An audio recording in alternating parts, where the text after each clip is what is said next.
Namun rupanya itu adalah jebakan. Jalaliler. Sahin tahu kalau mereka adalah Jalali, namun ia dibuat pingsan. Ben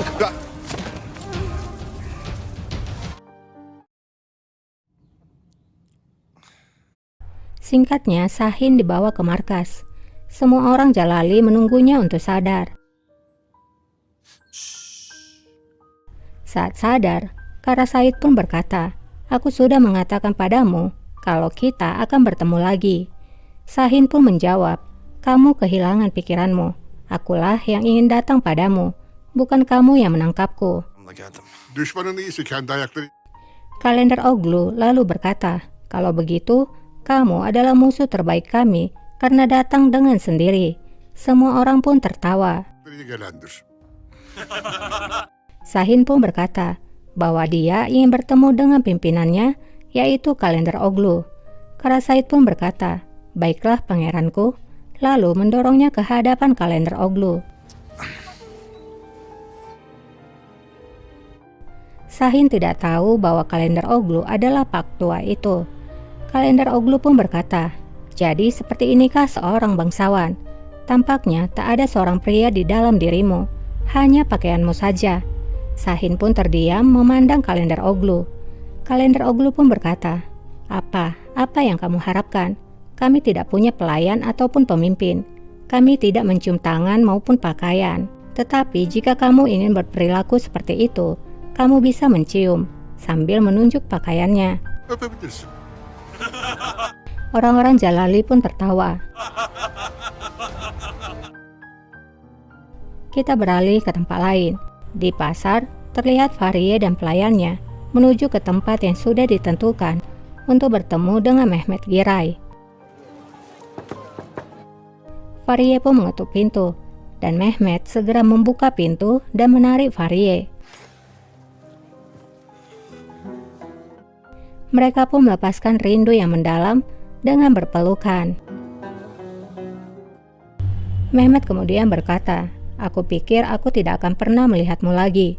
Farie pun menjawab, "Aku juga sama. Kemarin aku punya harapan, tapi sekarang aku telah kehilangan harapan." Mehmet pun berkata, "Kamu sudah di sini sekarang, aku di sini juga. Ini adalah harapan. Selama kita tidak menyerah satu sama lain, tidak akan ada satupun yang bisa menghentikan kita." Hiç kimse saadetimize mani. Mehmet pun ingin mencium Farie, namun tiba-tiba pintu pun terbuka, dan itu rupanya adalah Dervis. Mehmet dan Farie pun nampak tegang melihat orang yang ada di hadapannya.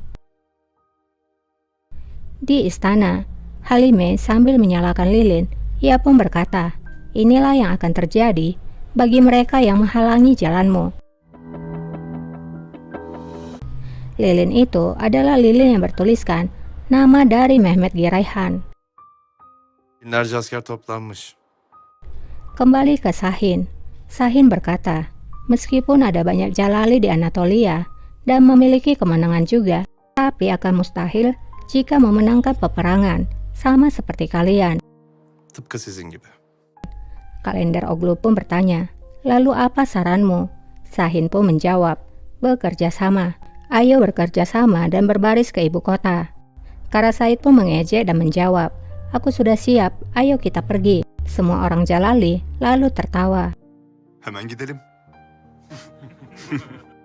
Sahin merasa selalu diejek. Sahin pun lalu mengucapkan nama-nama orang yang telah dikirimi surat olehnya, dan beberapa orang itu setuju, dan sebagian ingin berdiskusi. Tavil Ahmet, Rı Kısa, Mas, Muslu Çavuş. Kalender Oglu pun mulai serius dan berkata, "Jika kita berbaris menuju ibu kota, maka para tentara akan berada di sekeliling raja." Kara Said juga menambahkan, "Di sana ada Pangeran Mustafa." Sahin lalu menjawab, "Serahkan saja pangeran padaku. Jika kalian setuju dengan kerjasama ini, maka mereka juga akan setuju." Kalender Oglu pun bertanya, "Apa sebenarnya yang menjadi minatmu?" Sahin pun menjawab dengan percaya diri.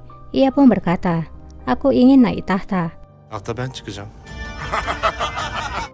Semua orang pun dibuat tertawa setelah mendengarnya. Di Istanbul, Nasya memandang rambutnya melalui kaca. Ia sangat sedih melihat rambutnya yang pendek sebelah. Tidak lama, Janet pun masuk membawa sesuatu. Janet lalu duduk di sebelah Nasya. Janet berkata, bahkan dengan penampilan seperti ini, kamu masih menarik perhatian raja. Sangat sulit dipercaya. Nasya pun membuang mukanya. Ia malas berdebat dengan Janet. Janet lalu berkata, ini sangat lembut. Raja telah mengirimkanmu sutra yang murni.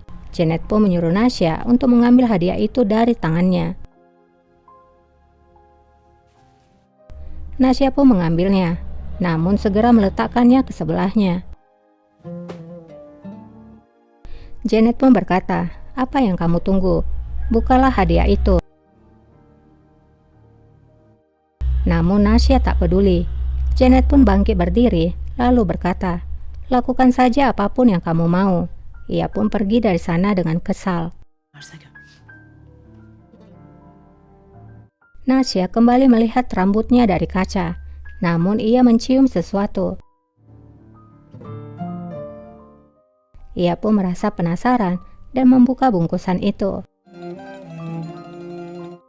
Rupanya itu adalah bunga melati. Nasya pun tersenyum. Memang ya, raja ini tulus banget cintanya sama Nasya. Di taman rahasia, nampak berdiri Iskandar di sana. Sepertinya ia akan berlatih dengan raja kembali di sana. Nasya dengan senyuman di wajahnya dan melati yang telah dirangkai di rambutnya juga mendatangi tempat itu. Nasya dan Iskandar pun saling berhadapan. Nasya lalu menyapanya. Alexander. Anastasia. Sementara di lorong istana, nampak raja berjalan menuju ke taman istana. Kembali kepada Nasya, Iskandar pun berkata, apa yang telah mereka lakukan padamu?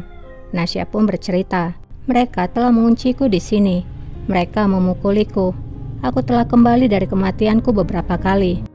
Iskandar pun menjawab, aku ingin sekali datang dan menemukanmu. Tapi mereka berkata itu tidak akan mungkin. Jadi aku berpikir tidak akan bertemu dengan dirimu lagi.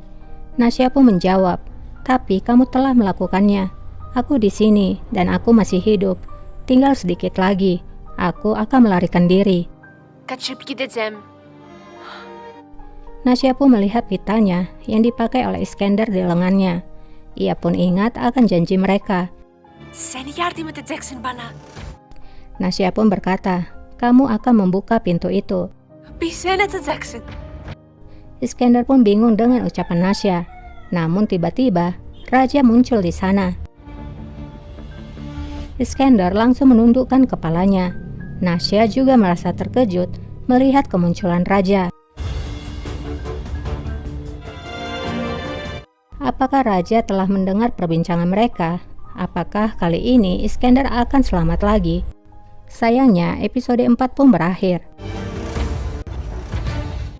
Buat yang suka dengan kelanjutannya, boleh dong di-subscribe dulu supaya setiap kali aku upload video terbaru, kalian dapat notifikasinya. Terima kasih buat yang sudah subscribe ya. Dan terima kasih juga buat yang sudah like, komen, itu sangat berarti buat Mimin. Jangan lupa di-share ya videonya, supaya bantu channel ini lebih berkembang. Semoga Tuhan selalu melindungi kalian dimanapun kalian berada. Dan buat yang lagi berjuang, tetap semangat ya. Sampai jumpa, bye.